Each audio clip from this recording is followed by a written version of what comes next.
This is Government Unfiltered. I'm Dan Williams.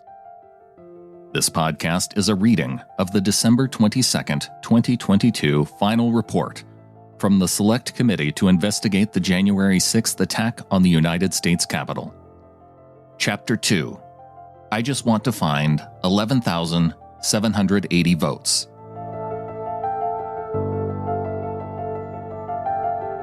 In a now infamous telephone call on January 2, 2021, President Trump pressured Georgia Secretary of State Brad Raffensperger for more than an hour.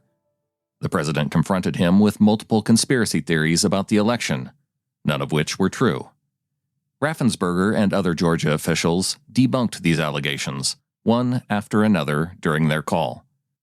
Under Raffensperger's leadership, Georgia had, by that time, already conducted a statewide hand recount of all ballots. That recount and other post-election reviews proved that there was no widespread fraud and that voting machines didn't alter the outcome of the election. This should have put President Trump's allegations to rest. But undeterred by the facts, the president badgered Raffensperger to overturn the Georgia results. President Trump insisted that the ballots are corrupt and someone was shredding them. He issued a thinly veiled threat telling Raffensperger, "It is more illegal for you than it is for them, because you know what they did and you're not reporting it." Of course, the Georgia officials weren't doing anything illegal, and there was nothing to report. Even so, President Trump suggested that both Raffensperger and his general counsel, Ryan Germany, could face criminal jeopardy. That's a criminal offense. And you can't let that happen, the president said. That's a big risk to you, and to Ryan, your lawyer. I'm notifying you that you're letting it happen. And then the president made his demand. So look, all I want to do is this. I just want to find 11,780 votes, which is one more than we have, President Trump told Raffensperger. It was a stunning moment. The President of the United States was asking a state's chief election officer to find enough votes to declare him the winner of an election he lost. Raffensperger saw the president's warning to him on January 2nd as a threat. "I felt then, and I still believe today, that this was a threat," Raffensperger wrote in his book, and this threat was multifaceted. First, the president notifying Raffensperger and his team of criminal activity could be understood as directing the law enforcement power of the federal government against them. While Raffensperger did not know for certain whether President Trump was threatening such an investigation, he knew Trump had positional power as president and appeared to be promising to make my life miserable. But the threat was also of a more insidious kind.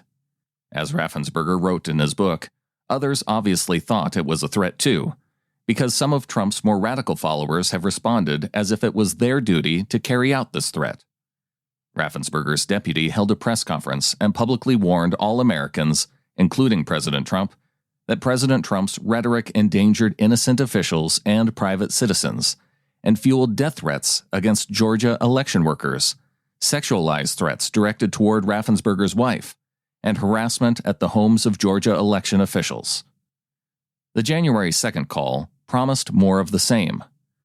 The upshot of President Trump's message to Raffensperger was, "Do what I ask, or you will pay."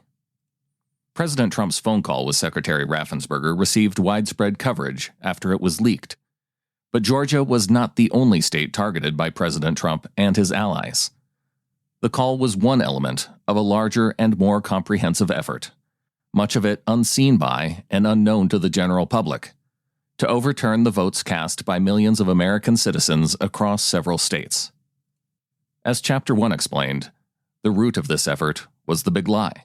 President Trump and his allies publicly claiming that the election was rife with fraud that could have changed the result, even though the president's own advisors and the Department of Justice told the president time and time again that this was not the case. But in parallel with this strategy, President Trump and his allies zeroed in on key battleground states the president had lost, leaning on Republican state officials to overrule voters, disregard valid vote counts, and deliver the state's electoral votes to the losing candidate. Had this scheme worked, President Trump could have, for the first time in American history, subverted the results of a lawful election to stay in power. His was a deeply anti-democratic plan to co-opt state legislatures through appeals to debunked theories of election fraud or pure partisan politics to replace Biden electors with Trump electors, so President Trump would win the electoral vote count in the joint session of Congress on January 6th. Had enough state officials gone along with President Trump's plot, his attempt to stay in power might have worked. It is fortunate that a critical mass of honorable officials withstood President Trump's pressure to participate in this scheme. They and others who stood up to him closed off avenues for thwarting the election so that, by noon on January 6th, President Trump was left with one desperate final gambit for holding on to power, sending his armed, angry supporters to the U.S. Capitol.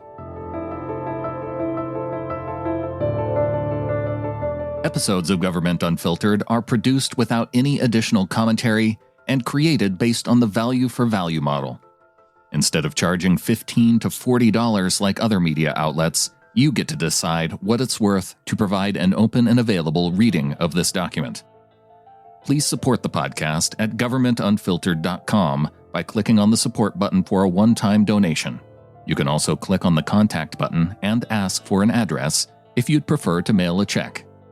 You may support monthly at patreon.com/timberlanemedia.